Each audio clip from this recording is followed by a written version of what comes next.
Celebrate Thanksgiving with Safeway. This week at Safeway, get whole Signature Farms frozen turkey, 10 to 15.5 pounds for $8 each, or 16.1 to 22 pounds for $10 each. Member price with a minimum $50 purchase, limit one per household. Plus, packs of Coca-Cola, Pepsi, 7-Up, Dr. Pepper, or AHA Sparkling Water are buy two, get three free. Limit 3 free items. Also this week, get 5-pound bags of Signature Farms russet potatoes for 97 cents each with digital coupon. Limit 1. Visit Safeway.com or head in store for more details. Welcome back to the Jester Section Hiker Podcast, your premier podcast with the spotlight on section hikers, and I am your host, Julie Jester Gayhart. Today, you are in for a very different show because I am doing an episode swap with the Green Tunnel Podcast. Mills Kelly, the host of the Green Tunnel Podcast, has been a guest with me a couple of times on the show, and in his most recent episode, he shared all about his new book, Virginia's Lost Appalachian Trail. After that episode released, I got an email from Mills asking if I wanted to do an episode swap. Without even asking what that was, I said yes. So what does this mean? It means I am sharing one of my favorite episodes from the Green Tunnel Podcast, and then they will be sharing one of their favorite episodes of the Jester Section Hiker Podcast on their show. My next steps were to let Mills know which episode of the Green Tunnel Podcast I wanted to share, and again, without hesitation, it was going to be their episode titled CRAPPALACHIan Trail. When I first saw the artwork and title for this episode, I remember thinking the title was so clever and the branding was on point. After listening to the episode, I decided Mills is the only podcast host I know that can eloquently deliver the topic of pooping in the woods. I never imagined I would be sharing this episode on my show. Today, you will hear all about how to properly poop in the woods. You will hear from different hikers and their perspective on the topic, and some information on privies and why they are important to the history of the Appalachian Trail. This is also a topic I have never really addressed properly on the show, so I figured, why not share this episode? And just an FYI, there is some language that may not be suitable for children. In other words, another word for poop is used in this episode. After you listen to the show, be sure to follow the Green Tunnel Podcast on your podcast listening app of choice, and be on the lookout for an episode of Jester Section Hiker to pop up on their show real soon. All of the information about the Green Tunnel Podcast and this specific episode can be found in today's show notes. Thanks so much, Mills, for asking me to episode swap. I truly appreciate it. Until next time, thanks for listening. Be safe out there. Happy section hiking. And now on to the CRAPPALACHIan Trail.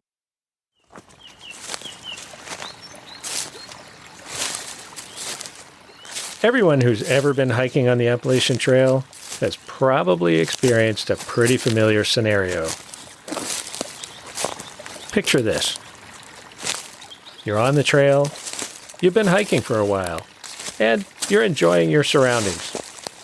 Birds in the trees, the breeze blowing through the leaves.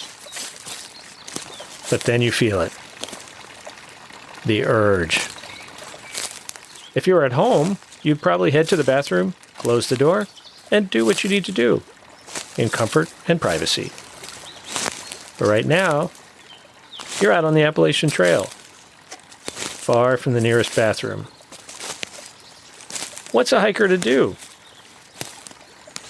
Is there a shelter nearby? Because if there is, there will almost certainly be a privy.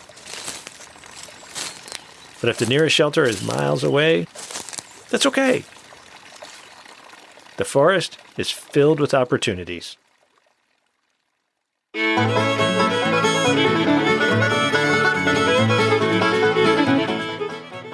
Welcome to The Green Tunnel, a podcast on the history of the Appalachian Trail. My name is Mills Kelly, and I'm your host. Before we begin, a bit of a disclaimer for today's episode. We're going to be talking about something everybody does, but not everyone is comfortable discussing. There's no nice way to say this other than to just get right to it. Today's episode is about pooping in the woods. And yes, even that has a history. So if you don't want to learn all about the history of pooping along the Appalachian Trail, or if you're someplace where other people can hear what's coming out of your speakers and you don't want them to, don't feel obligated to stick around. We'll understand. Just come back when no one else is listening with you. Oh, and we're going to use some words that might not be appropriate for younger listeners. You're going to be hearing a lot of voices in this episode. We interviewed many hikers out on the Appalachian Trail this summer, and they had a lot of good stories to share. We may not introduce every single person as they speak, but the show notes have a full list of everyone you'll hear from. Now, let's get to it. It doesn't matter if you're a day hiker, a section hiker, or a through hiker. Everyone's got to go eventually. We asked some of the hikers we met this summer what their preference was when it was that time of the day. Were they a privy person or a behind-the-tree person? Tree guy. Stay on the privies for the most part. Privy. I'm a both person. How did the Appalachian Trail get to such a crap crossroads? Like so much of the history of the AT, this story begins with Benton Mackay's original vision for the trail. His 1921 proposal for a multi-state hiking trail included plans for a string of shelter camps where hikers could rest and take refuge after a long day of hiking. In Mackay's eyes, the trail was meant to be a comfortable and fulfilling getaway for working-class people, somewhere they could commune with nature and escape from city life for a few hours or a few days. Once the trail clubs that formed in the 1920s began building the trail, many of their leaders worried that they would build a really long trail and hardly anyone would use it. Those early leaders wanted their trail to be a fun place for groups of hikers to go for the day, for a night, or for a week or two. They saw the trail as a place for recreation, not so much as a place for testing one's limits on a long-distance hike. Recreational hikers would want shelters, picnic tables, and good water sources. And many of those recreational hikers probably weren't going to want to do their business behind a tree. At least, not if they could avoid it. It was this concern that motivated early ATC chairman Myron Avery and other leaders of the AT project to get to work establishing a chain of shelters along the trail. And alongside each shelter, a privy. The shelters, and especially the privies, were meant to do more than just offer conveniences for hikers. They were an essential component of the plan to draw more people onto the trail itself. Having a place to do your business in private just made hiking more accessible to the average person.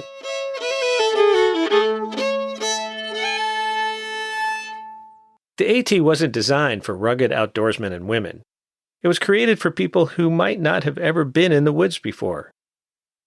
Offering a simple toilet in the wilderness just made the idea of spending the day in the mountains more palatable. It did in the 1930s, and it does in the 2020s. Take it from 2022 through hiker Aaron Toad LaPrade. I talk to friends about my experience, and a lot of them say, oh, I can never do that because, I'm losing the comforts of home. And having like the privies, the shelters, picnic table, those are all just some reminders providing convenience that takes you back home a little bit. Now, when we use the term rustic to describe the privies built along the AT, we don't use that term lightly. You may have heard us mention in our shelter episode in Season 1 that the ATC established a very standardized design for the shelters based on an Adirondack-style lean-to. The privies were meant to be just as standardized. Volunteer clubs building the trail and the shelters were given plans for a classic pit-style outhouse. But the clubs were also asked to choose a site for the privy, if possible, with good views. I mean, who doesn't want a good view when they're having a private moment in the woods? The desire for giving hikers a nice view while doing what they need to do hasn't gone away.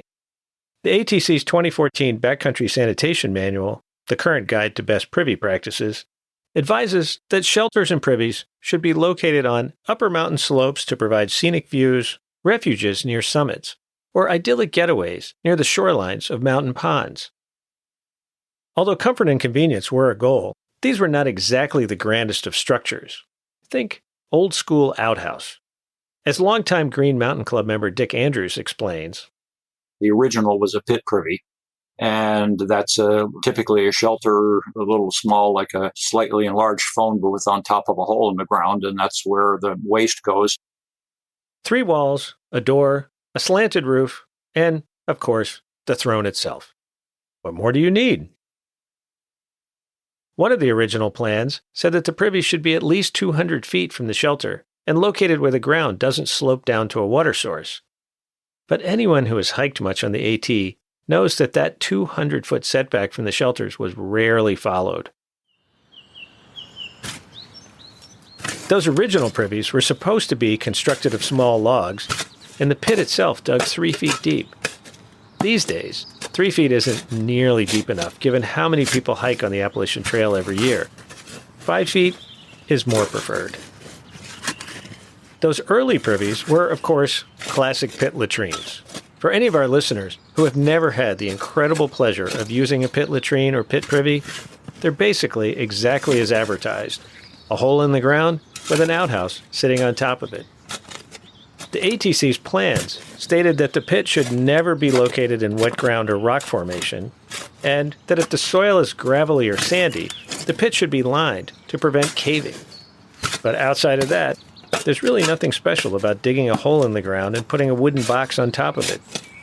Which is not to say that the privy builders never exercised their creativity. Today, you'll find a wide variety of structures on top of those holes. I've been to shelters with side-by-side two-seaters, I guess so you can chat with a friend while doing what you need to do. I've used privies that were nothing more than a throne on top of a wooden box with no walls or ceiling. Some have those cute little crescent moons cut in the door. Some have saloon doors like you'd see in an old western. Really, the possibilities are endless. As rudimentary as they seem, those pit privies worked. In the early decades of the trail, it was typical that a shelter might see only a half a dozen hikers per week. With so few hikers, a pit privy had no problem decomposing the human waste and assimilating it back into the soil at an acceptable rate. But then, hiking on the Appalachian Trail became a thing. A big thing. Hundreds of hikers turned into thousands of hikers. Thousands of hikers turned into tens of thousands of hikers. And tens of thousands turned into hundreds of thousands.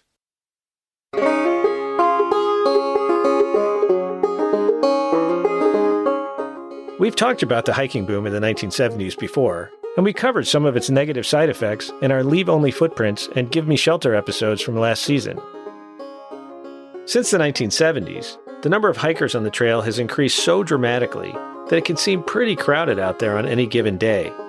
And where thousands and thousands of people hike, it only stands to reason that the quantity of poop left in the woods, whether in privies or behind trees, has gotten a little out of control.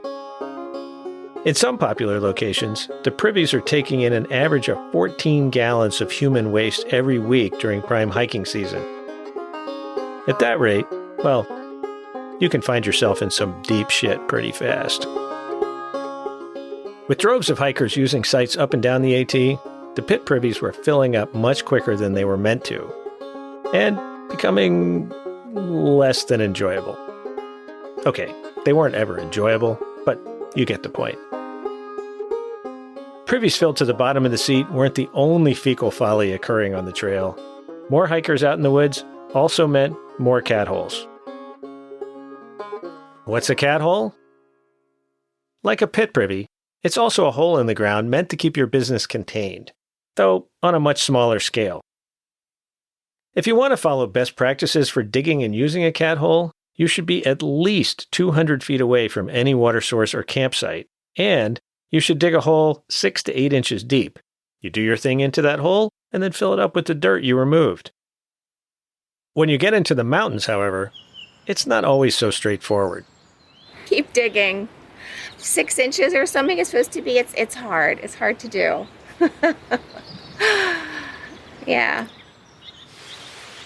I find it very difficult to ever find a spot where you can dig more than about 2 or 3 inches before you hit a mass of roots or rocks. Unfortunately, far too many hikers don't follow best practices for cat holes.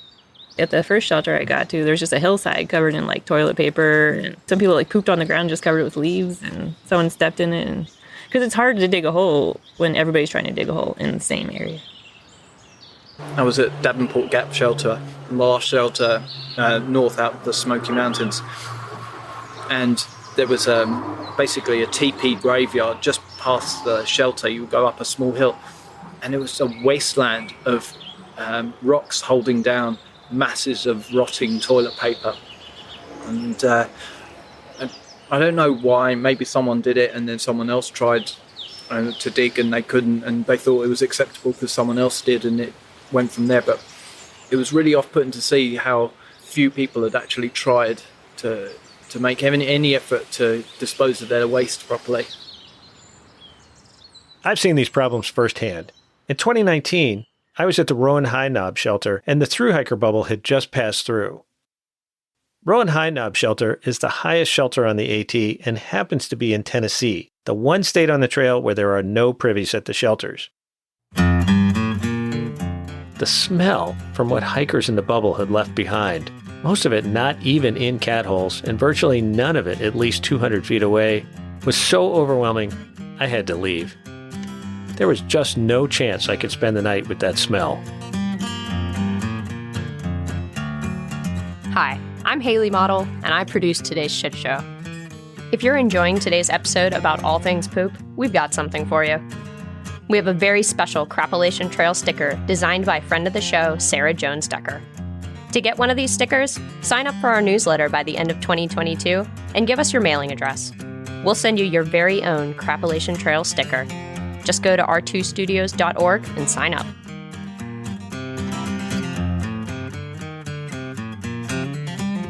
Even when hikers do try to follow best practices, thin, rocky soil can make it really difficult to get down far enough. Not digging deep enough makes it difficult for the environment to effectively decompose and assimilate hiker waste. And animals find all that human poop all but irresistible. They dig it up, they spread it around, and the problems just multiply. And when there are plenty of privies, taking care of them can be a pain, especially in the summer when the quantity of waste grows and the heat makes the smell so much worse. Dick Andrews has been involved with many of his club's maintenance activities. I've been involved in a number of the privy relocation parties, and that involves typically 4 people because it takes 4 to lift one of those shelters and move it to a new place. In Vermont, with not a whole lot of soil, especially in the mountains, you start running out of places to dig holes. And even if you didn't have that problem, it's really not a very desirable method of waste management. Privy maintenance is far from a simple job. John Hedrick is the supervisor of facilities for the Potomac Appalachian Trail Club. John is also proud to be the chief crapper of the PATC's crapper crew. John and his crapper team have acquired some gear to help the process along. We have a pumper. We call it the Big Gulp. It's basically a small septic truck. It's not a truck, it's on a trailer, but it does exactly the same thing as when a commercial pumper comes out to your house and pumps out your septic. We can get into small places that a commercial pumper cannot go into. And we can drive it into a pit and pump it out. Then we go and dispose of the waste at one of the RV pumping stations or maybe within one of the state parks or something. The Big Gulp works, and although it's a little bit messy, when we use it, we have to go with special clothing and all of that type of stuff. Even with tools like the Big Gulp, maintaining heavily used and sometimes remote pit privies can be a nightmare. Not all pit toilets can be cleaned out with a septic system, and some sites can only be reached by foot. When trail clubs are stretched thin and privies aren't emptied or can't be moved anymore, the sight and smell can effectively ruin a hiker's experience. Whether it's a pit privy that is seeing too much use or improperly dug cat holes, all that poop can be a real problem. Already by the 1970s, the trail clubs were seeing evidence of water contamination along the AT. In a 1978 backcountry sanitation survey, experts found that, with the increased use of the Appalachian Trail natural purity of backcountry water sources could no longer be assured, due to the risks both from fecal and chemical contamination. And that brings us to our final and perhaps biggest problem with overfull pit toilets: disease. Very few people walk out into the woods expecting to be squeaky clean. Let's face it, if you spend more than a couple of days on the trail, you're not the most sanitary of individuals. And hikers are not known to be regular hands washers. All those unwashed hands are prime conduits for what health officials call the fecal-oral pathway. I think you get the picture. Whether it's from a lack of proper personal hygiene or contaminated water sources, the risks posed to humans by other people's waste are many. E. coli, hepatitis A, norovirus, salmonella, typhoid, COVID-19, monkeypox, and more can be transmitted through contact with contaminated fecal matter. Outbreaks of poop-borne diseases happen in part because of human waste that is improperly disposed of. Remember those piles of toilet paper some of our hikers were talking about earlier? They could potentially expose other hikers to a variety of those nasty pathogens. And once someone is exposed, it's really easy for disease to spread by touching an unwashed hand or from other contaminated surfaces.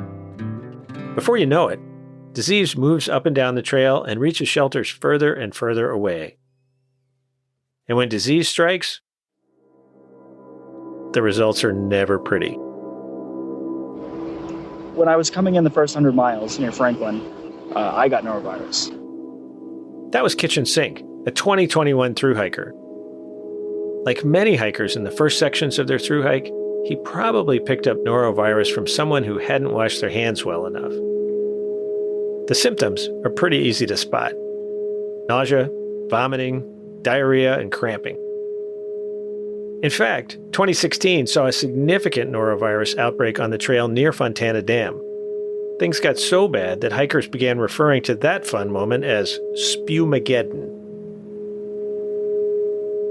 Giardia is a common concern all along the trail because it shows up in so many water sources. Most hikers think of it as beaver fever because any mammal can carry that nasty little parasite from one water source to another, and beavers often get the blame. It's worth remembering that humans are mammals too. The Giardia parasite in an infected person produces dormant cysts that are passed along to others through the infected person's poop. If these cysts reach a water source and are ingested by someone else, then they grow into full-fledged parasites and start the process all over again. In her book, titled How to Shit in the Woods, Kathleen Meyer explains how hardy these cysts can be. Once the cysts have entered lakes and streams, they can remain viable for months, particularly in cold waters.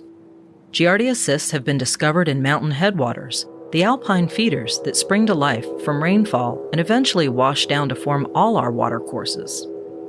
It is still possible to scoop a cupful of pure water directly from a stream, but the risks aren't worth it. Technically, as soon as water falls from the sky and lands on the ground, or bubbles up to the surface from a natural spring, it is possible for Giardia to be present. I know I'm starting to sound like the voice of doom here. The good news is that these pathogens are simple to defeat and avoid. Just wash your hands regularly, filter your water, and if you're a cat hole person, do it the right way. But what about the privies? When hiking on the AT really took off in the 1970s and 1980s, the ATC and the trail clubs had to decide what to do about the overuse of shelters and their companion privies. Among the solutions was to relocate privies to more logical spots, rather than placing them where the views were nice. Aesthetics and convenience took a backseat to protecting both the environment and the health of hikers. The ATC and its trail club partners also worked with the U.S. Forest Service to develop new types of privies that they hoped would work better than the old pit toilets. In the mid-1970s, Ray Leonard of the U.S. Forest Service and some trail club members came up with the batch bin composting toilet system for high-use backcountry sites as an alternative to pit privies. The club developed something called batch bin composting, in which the users of a privy were asked to add some bark mulch whenever they used the privy, they were asked not to urinate in privies, but to go in the woods nearby, because if urine collects in the catcher container in one of those privies, it requires a lot more hauling in of bark mulch, and that stuff is heavy and miserable to haul in.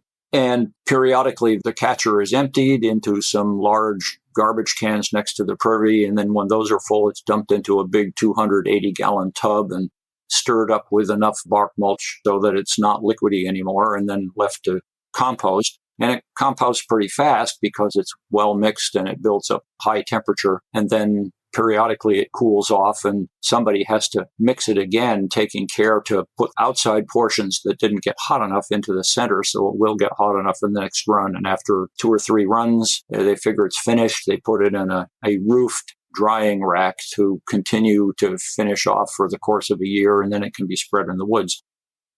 Though batch bin composting certainly works, it wasn't a perfect solution. Enter Dick Andrews of the Green Mountain Club, who we just heard from. Dick joined the club in 1977, right around the time people up and down the trail were trying out new solutions to the poop problem facing the AT. Batch bin composting was okay, but I saw it as being labor-intensive, expensive, kind of miserable to work with, and I thought there ought to be a better way. And at that time, I had been building my own off-the-grid house, and we installed a Clevis Multrum, which was a Swedish design of composting toilet meant for indoor structures, not at an elevated temperature. Everything happens slowly at a normal outdoor temperature or indoor. If it happens to be indoors, just like a garden compost pile. I developed an idea for a moldering privy, the term moldering indicating composting taking place at ambient temperature. Here's a quick rundown on how a moldering privy works. Basically, an outhouse sits on top of a foundation known as a crib. The crib itself sits in the soil only a few inches deep, right where the most active microorganisms live. As people use the outhouse, they drop in a handful of wood shavings so that the poop pile doesn't get too compacted. All the while, those little microorganisms are decomposing away all that waste in a process known as moldering, or low-temperature composting. What he didn't talk about was the fact that rats get into the cribs. Occasionally, shelter maintainers like me need to come in and knock over the pile and distribute it throughout the crib. Doesn't that sound like fun? Otherwise, it's just a waiting game for the crib to fill up. And once it does, which sometimes takes as long as 3 years, the outhouse is moved to an empty crib and the old pile is mixed, leveled, and covered until it finishes composting. Then it's literally just dirt and can be spread across the forest floor. Andrews and some Green Mountain Club volunteers built a first prototype moldering privy in 1997 at Little Rock Pond in Vermont, and it was extremely successful. Hikers commented that it was the best-smelling privy north of Georgia. After that first prototype, moldering privies were tweaked to optimize the composting process. Though not a no-labor design, the moldering privies are certainly less laborious to maintain than pit privies or batch bin composting systems. Perhaps one of the best parts of moldering privies is their relative lack of impact on the environment. Because moldering privies are designed with cribs to catch human waste for composting rather than bury it in the ground, fecal matter and its associated diseases don't leach into groundwater or water sources. We had a group from Georgia, and they had put one in a few years earlier at one of the shelters down there, and it apparently was quite an involved process because it was within the watershed of Lake Lanier, which is the water supply for the city of Atlanta. And naturally, the city engineers were concerned about what kind of an impact this might have. What I recall of what the folks told us was that they installed some test boring so that they could periodically test any groundwater plume that might be working its way toward the reservoir. And they discovered that the groundwater plume was and remained cleaner than the water in Lake Lanier. So apparently it was working pretty well. Properly composting human waste helps keep the environment around the privies cleaner and better for hikers. Because of the temperatures within the piles, exposure to air, and destruction of nutrients needed by pathogens, composting and moldering privies are biologically safer for both the hiker using them and the maintainer cleaning them out. Head crapper John Hedrick explains his experiences with the moldering privies. We go in and we remove the debris. The debris is basically dirt. Absolutely no smell. It's been looked at and analyzed, particularly down in the Smokies. So there's no active pathogens or any of that type of stuff. It's nothing but dirt. It takes us about 2 hours to service one of the privies, and then we're done with that one for another couple of years. In addition to being easy to clean and better for the environment, hikers enjoy the design of the moldering privies. So I think because of that design with the airflow, those privies, I think, they're better ventilated, typically not have full walls, so it lets in more daylight. And those are the ones I prefer the most. They're fresher and they don't feel quite as claustrophobic as some of the pit toilets or other privies could be.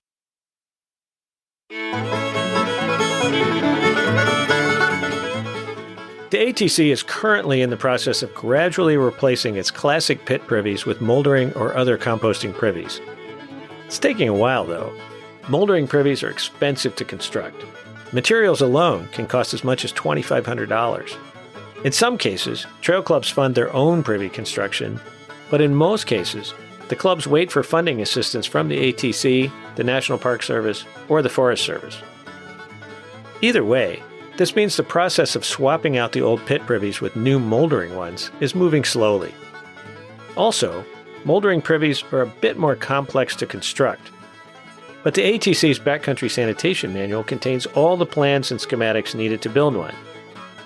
And if you want to build one for yourself, you'll find a link to the manual in our show notes.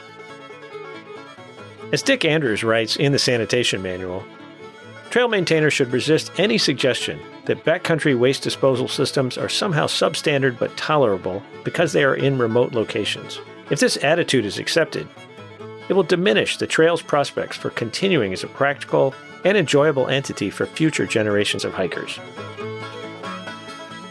It's up to all of us hiking the Appalachian Trail to keep the trail as clean and safe as we can, especially when it comes to facing our own fecal failures.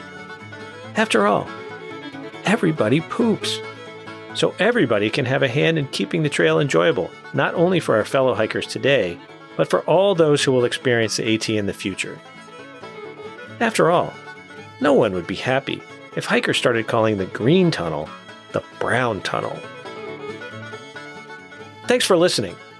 And if you do poop out on the trail, please remember to follow proper procedures. Your fellow hikers will thank you. Thanks for listening to The Green Tunnel, a production of R2 Studios at George Mason University. Today's episode was produced by me, Haley Model. Jeanette Patrick and Jim Ambusky are our executive producers. The Green Tunnel is a production of R2 Studios at the Roy Rosenzweig Center for History and New Media. A special thanks to our guests for this episode, Aaron Toad Laprade, Dick Andrews, and John Hedrick. We also want to thank the hikers who talked to us on the trail, including Joe Permadotti, Darwin, Serendipity, Al, Strider, and Kitchen Sink. Thanks also to Allison Langford, who read an excerpt from Kathleen Meyer's How to Shit in the Woods. Original music for The Green Tunnel is performed by Scott Miller of Swope, Virginia, and Andrew Small and Ashley Watkins of Floyd, Virginia. Don't forget to rate and review The Green Tunnel on your favorite podcast app, and be sure to share the show with your friends or on social media. Learn more about today's episode, sign up for our newsletter, and check out our other great podcasts by visiting www.r2studios.org. Thanks for listening, and we'll see you on the trail soon.